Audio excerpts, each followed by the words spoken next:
Sebelum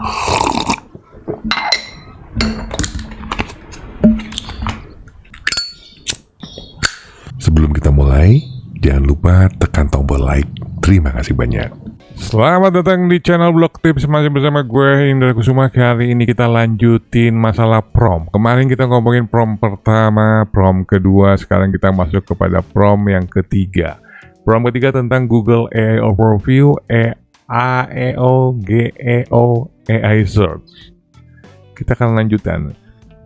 Misinya bisa lo lihat ini adalah bagian ketiga dari 5. Gunakan seluruh hasil prom 1 dan prom 2 sebagai konteks. Jangan mengaudit ulang technical SEO, keyword entity, metadata, heading, content quality, bla bla bla bla bla. Kecuali jika berhubungan langsung dengan AI search. Ini nggak gua kasih ini ya, nggak gua kasih koma. Keyword kita kasih koma, entity kita kasih koma, metadata kita kasih koma, heading kita kasih koma, content quality kita kasih koma. Udah kayak gitu bla bla bla. Bertindaklah sebagai AI search strategist, Google AI Overview, spesialis generatif bla bla bla bla bla. Audit halaman yang kita tinggal masukin aja ini URL. Oke. Kita langsung copy aja. Yang pertama kali kita lakukan sama seperti di prom pertama dan prom kedua, kita lanjutkan di chartnya ya, di chart di bagian audit. Makanya ini chartnya gue kasih nama audit SEO teknis kan. Ini ada di atas gue ini ada prom 1, ada prom 2, ada prom 3. Sekarang kita lanjutin ke prom 3. Kemarin gue dikasih poin di sini bagus sih 81. Gue mudah-mudahan di ChatGPT poinnya juga bagus nih. Kita pastekan aja.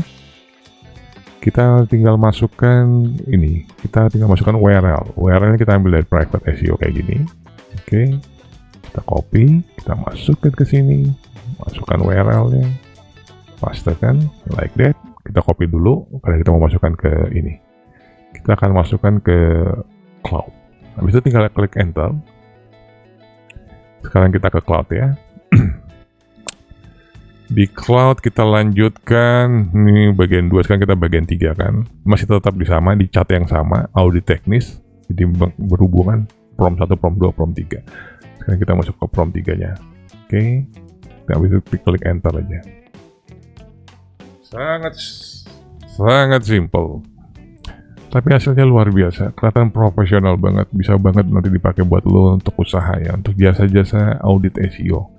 Itu juga ngaudit dari landing page lo yang bermasalah yang sampai sekarang nggak ranking, bisa juga dipakai om.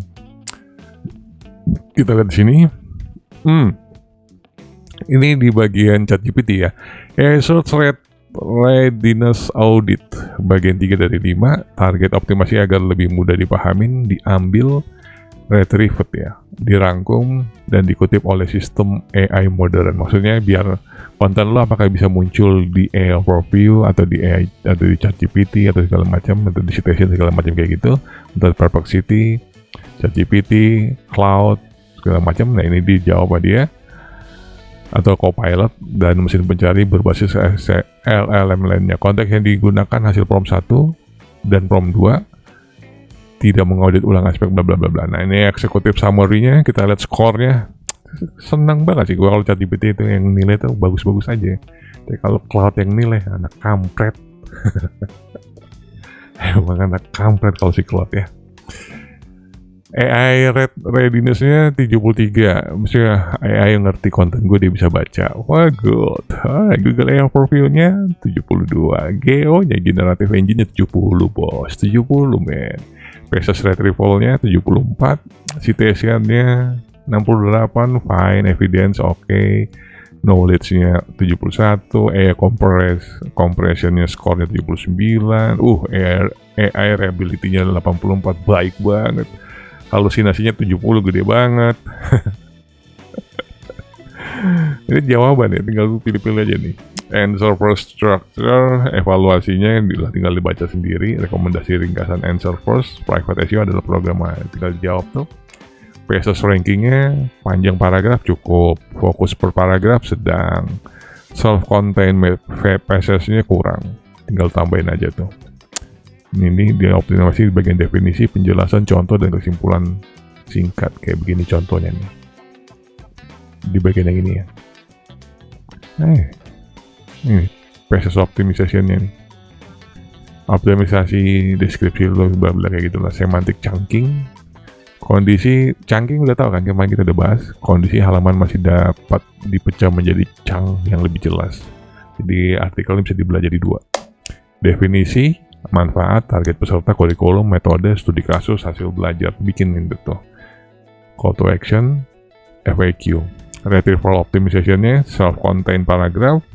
Wah, itu kayak gimana bang? Explicit definition itu kayak gimana bang? Konteks preservation itu kayak gimana bang? Konsisten terminologi itu kayak gimana bang? Anak loncom, nanti aja kita bikinin videonya satu persatu ya. Kalau gue udah pulang umroh. Ini kan gue bikin video ini karena gue mau umroh dulu, anak loncom. Jangan diganggu dulu lah ya. Citation worthiness-nya, definisi jelas, data, referensi, pengalaman nyata, sumber primer. Oke. Ini enak nih ya. Dia masih ngasih nilai poin-poinnya bagus nih, definisi 80, datanya 55. Nanti kalau hasil dari cloud nih pasti jomplang banget nih anak loncom nih. Citation probability-nya bisa lu lihat nih. Google AI overview-nya 55% ya. Membutuhkan lebih banyak evidence dan authority. Ini butuh banyak evidence, butuh banyak studi kasus. Dan evidence butuh lebih banyak testimoni atau pengakuan orang yang benar-benar jelas lah. Makanya poinnya 55 tuh. Makanya nggak masuk Google AI overview.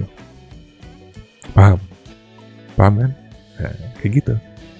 Nanti, kalau gua jelasin ini panjang banget om. Nanti kita bikin videonya masing-masing aja ya. ChatGPT, Gemini, Cloud, segala macam. Di Gemini 60% sangat bergantung pada sinyal Google EAT Entity. Nah, kalau lu pengen muncul di Gemini, lebih perhatikan pernyataannya dia ini sangat bergantung pada sinyal Google EAT. Kalau lu pengen muncul di Gemini. Oke, perhatikan itu. Di Cloud, menyukai penjelasan panjang dan konsisten 68%. Kalau Cloud. Jadi kalau lu pengen muncul di Cloud, penjelasan lu itu, konten lu tuh panjang, detail kayak gitu. Perplexity cenderung mengutip sumber yang memiliki referensi eksplisit. Copilot diuntungkan jika authority dan citationnya meningkat. Kalau mau pengen muncul di Copilot, backlink lu harus bagus. Dari backlink gede. Nah, kita baca karakter dari AI kayak gini, ngerti akhirnya pusing sendiri. Kira-kira gue mau muncul di mana gitu. Karena misalnya kayak di di Google AI Overview, gue nggak perlu banget gitu harus punya backlink gede kan. Ini diuntungkan jika authority-nya gede nih. Sementara kalau gue pengen muncul di Copilot, gue backlinknya harus gede. Berarti gue harus ngelengkapin semua ini supaya bisa muncul di segala macam AI citation. Apalagi sekarang kalau lu lihat di Google Search Console sudah ada kan generatif AI kan, anak loncom. Semangat ya, berarti belajar untuk soal AI itu penting banget. Ini lo lihat aja nih ya, citation probability-nya tuh. Comparison score-nya 79, nice. Summary quality-nya baik, mudah diringkas, alright. Knowledge graph coverage-nya saya sudah menyangka, perlu ditambah ya, tinggal tambahin ini kayak gini, bikinin aja logo, masukin seperti yang gue bilang kemarin, masukin aja ke dalam sono. Source authority-nya, kondisi bla bla bla bla, entity graph-nya bla bla bla, mentor SEO-nya siapa, technical SEO-nya siapa, entity yang perlu diperkuat relasinya bla bla bla. Semantic retrieval-nya, temuan beberapa istilah teknis belum selalu disertai definisi. Jadi kalau ada pernyataan-pernyataan teknis harus diberikan definisinya. Kayak gini nih. Ini pernyataan dia ini definisinya mana nih? Biasanya kan bisa ada nih deskripsi singkatnya di sini nih, nggak ada nih, nggak boleh polos-polos kayak gitu tuh. Nah sekarang yang nomor 14-nya evidence based on content, tambahkan data search console, grafik pertumbuhan bla bla bla, screenshot bla bla bla. Semakin banyak bukti yang dapat diverifikasi, semakin tinggi peluang AI mengutip halaman. Oke lah, ini berarti benar-benar untuk ngedit konten lo apakah bisa lolos ke AI atau enggak. Nah ini sebenarnya promnya ini mantep banget. Di nomor 15-nya AI reliability-nya gue poinnya 84. Nice. Kita lewatkan aja terus AI snippet rate readiness-nya, apa itu private SEO bla bla bla bla. Ini gue nggak ada, ini tambahkan blok yang secara eksplisit menjawab pertanyaan, misalnya kayak gini nih, dikasih tuh. Terus di bagian chunk optimization-nya juga ukuran ideal setiap chunk itu seperti itu ya. Satu paragraf kayak gitu lah ya. Satu topik utama, satu heading, satu ringkasan, satu contoh, satu kesimpulan. 18 ya banyak banget ini men. Work and density-nya skornya 67 dari skala 100. Tinggal diperbaikin aja. Nah di sini dibilang tingkatkan dengan angka statistik, benchmark, definisi, metodologi, hasil bla bla bla bla bla. Inilah penyebabnya kenapa konten gue yang ini juga salah satu penyebab kenapa landing page ini susah, landing page yang private SEO ini susah banget untuk masuk ke dalam overview. Oke, karena di atas satu itu banyak banget lu lihat skornya rata-rata berantakan semuanya. Konteks window optimization-nya agar efektif di proses LLM, hindarin paragraf terlalu panjang, ulangin istilah utama secara alami pada setiap bagian, maksudnya keyword sebutkan di tiap paragraf lu dengan cara yang alami. Pastikan setiap section memiliki konteks lengkap tanpa bergantung pada section yang lain. Jadi antar section itu maksudnya gini, antar section ini tidak saling berhubungan atau tidak saling tergantung dengan section yang ini. Section ini tidak tidak tergantung dengan ini. Jadi kayak terputus gitu. Biar apa? Biar nanti ini bisa ke ranking di masing-masing hubs, di masing-masing subheadingnya dia bisa ke ranking. Kayak gitu maksudnya dia. Maksud dari konteks window optimization kayak gini. Gua nggak ngerti bang, nanti kita bikin kontennya sendiri. Oke, maka setelah ini selesai, nanti gue pulang dari umroh kayak banyak banget yang konten harus dibikin kan. Terus AI hallucination-nya, resistennya juga sama, skornya 70, mantap lah, cukup lah kali ya. Terus rekomendasi dia kasih rekomendasi nih, ringkasan answer first itu private SEO bla bla bla, opening baru maksudnya dirubah aja nih openingnya yang ini nih, tolong dirubah aja openingnya bla bla bla bla bla. Terus FAQ barunya ditambahkan semantic chunk-nya juga, definisi manfaat cara kerja bla bla bla. PSS barunya juga sama, entity tambahannya juga ditambahkan, citation source-nya juga ditambahkan, referensi akademiknya alokasi, referensi pemerintah, maksudnya web ya, outbound link menggunakan web dari pemerintahan kayak gitu ya, statistik yang sebaiknya ditambahkan, pertumbuhan pengguna internet bla bla bla bla, prediksi peluang tampil di AI search. Ini ada poinnya nih. Untuk muncul di AI overview gue peluangnya 50% ya untuk saat ini ya. Tapi kalau gue melakukan perbaikan nanti poinnya sekitar 80-85% gue bisa nanti muncul di AI overview kalau ngikutin audit yang di atas ini, yang dari prompt 1, prompt 2, prompt 3, sekarang prompt 3 kan. Di ChatGPT-nya gue kemungkinan besar bisa masuk. Gemini juga sama untuk posisi yang sekarang ya, yang ini nih peluang saat ini. Tapi kalau gue melakukan perubahan makin gede lagi. Cloud juga sama, Perplexity makin kecil 58, Copilot makin kecil banget. Copilot itu berarti kita butuhkan backlink dari domain-domain gede. Perubahan AI readiness-nya, skornya, bisa lo lihat ini setelah audit ya, 73, 80, ini sebelumnya belum ada emang, gak apa-apa, bla bla bla bla. Apakah skor berubah dibanding prompt 1 dan 2? Ya, prompt 1 berfokus pada fondasi teknis, dan prompt 2 pada kualitas konten. Audit AI pada prompt 3 memperkenalkan dimensi baru, retrieval, citation, worthiness, answer first structure, semantic chunking, dan evidence based on content. Ini semua yang tadi syarat-syarat kita ngomongin sudah lu pelajarin di Geo kemarin. Diimplementasikan dalam bentuk audit ini, audit prompt. Jadi audit prompt yang sekarang sama aja bang kayak audit prompt sebelumnya, beda. Audit yang sekarang prompt ini untuk AI. Oke, daftar implementasi untuk di prompt yang keempat. Nah ini hasil dari ChatGPT. Sekarang kita coba cek hasil dari si anak kampret satu ini. Hasil dari mana nih? Cloud. Coba kita lihat mana nih? Audit AI Search Readiness Geo kursus SEO bla bla bla, di bagian di prompt yang ketiga ya, bagian 3 dari 5 generatif bla bla bla sama aja. Ini audit 20 dimensi AI Search Readiness-nya, poinnya poinnya tuh nggak enakan hati banget ya kalau Cloud tuh. Sumpah tuh, lihat deh, ini skalanya skala 100 ya. Untuk answer first structure-nya gue dihitung 8 dari skala 100. Anak oncom bener. Paragraf pembuka menjelaskan khusus SEO secara umum dalam gaya naratif santai, bukan definisi langsung 1-2 kalimat yang menjawab. Dan ini ada temuannya nih ya. Apa itu private SEO? Tidak ada pola question direct answer dimanapun kecuali di FAQ dasar. Jadi tidak diketemukan di sini. Dari diketemukan ini pola tanya jawabnya cuma hanya ditemukan di FAQ di sini. Jadi tinggal lakukan perbaikan aja tuh. Itu kata dari Cloud, makanya poinnya cuma 8. Dari bagian PSS ranking itu apa sih om? PSS ranking itu kayak gini om, simple ya. PSS ini dibilang PSS ranking itu ini per paragraf. pesos artinya. Ini. Terus ini 1 pesos, ini 2 pesos. Oke, apa kata dia? Tidak ada pesos berdiri sendiri self-contained yang bisa diekstrak tanpa konteks tambahan kalimat saling bergantung pada paragraf sebelumnya. Jadi paragraf yang ini bergantung, paragraf ini pengertiannya, konteksnya bergantung pada paragraf yang ini. Nah, di era AI sekarang nggak mau dia kayak gitu, tapi harusnya bisa berdiri sendiri. Biar apa? Biar bisa di citation.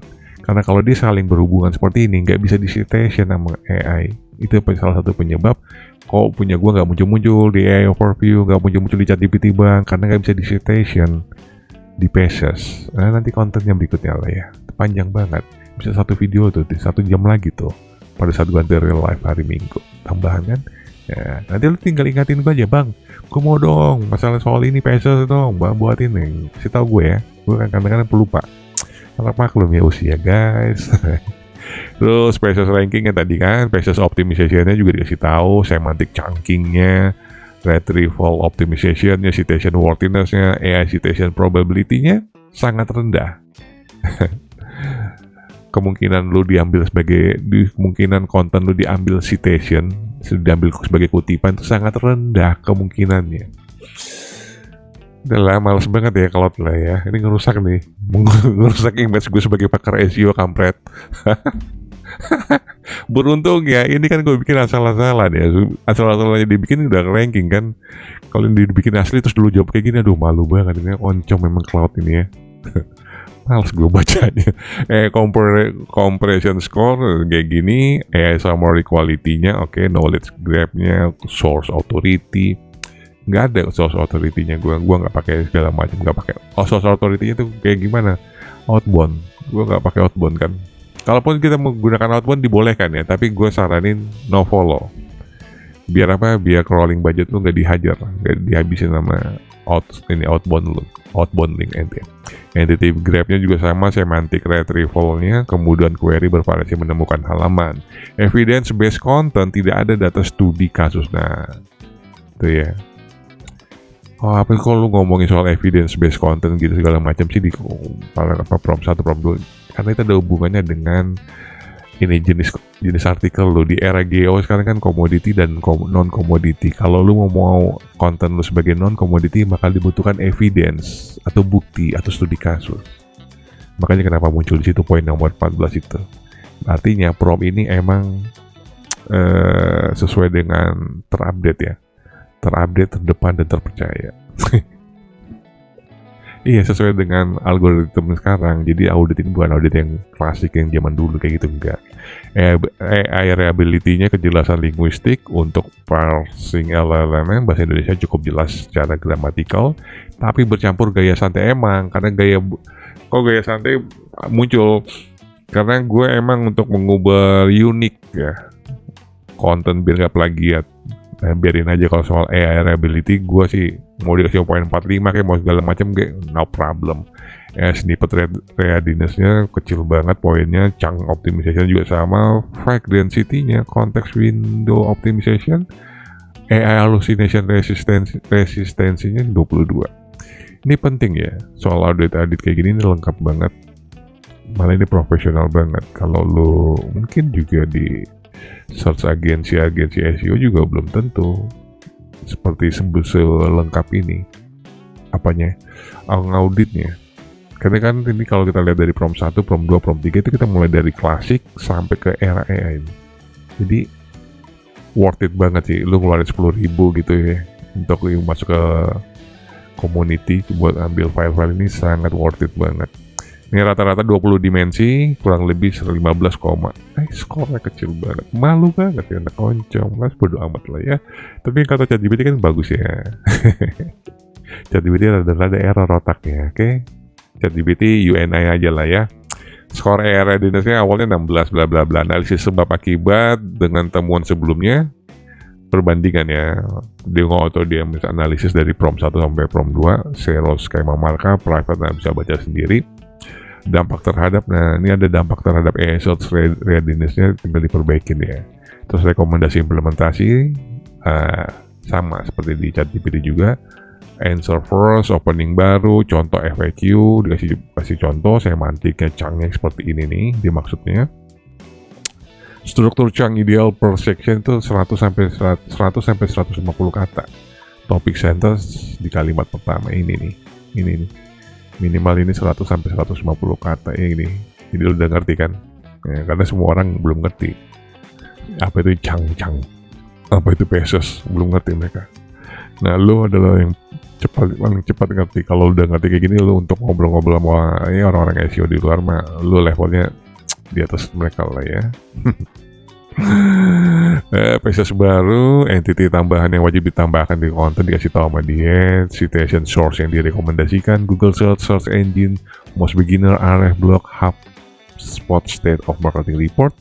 Terus referensi akademiknya sertakan juga, referensi pemerintah juga disertakan, statistiknya juga ditambahkan, prediksi peluang tampil di AI Search Engine. Dan dengan cara kayak gini kan enak nih sekarang buat teman-teman yang pada ngeblogger nih, yang sibuk nguber-nguber saya muncul di AI Overview. Nah sekarang dengan ada poin kayak gini, udah ngerti nih, apalagi dikasih warna merah tuh, aduh, koncom lah, berarti harus diperbaikin tuh, bergantung pada Google Index regular, struktur data, untuk grounding cepat tanpa skema bla bla bla bla bla bla bla. Lihat sendiri Gemini, Cloud bla bla bla bla.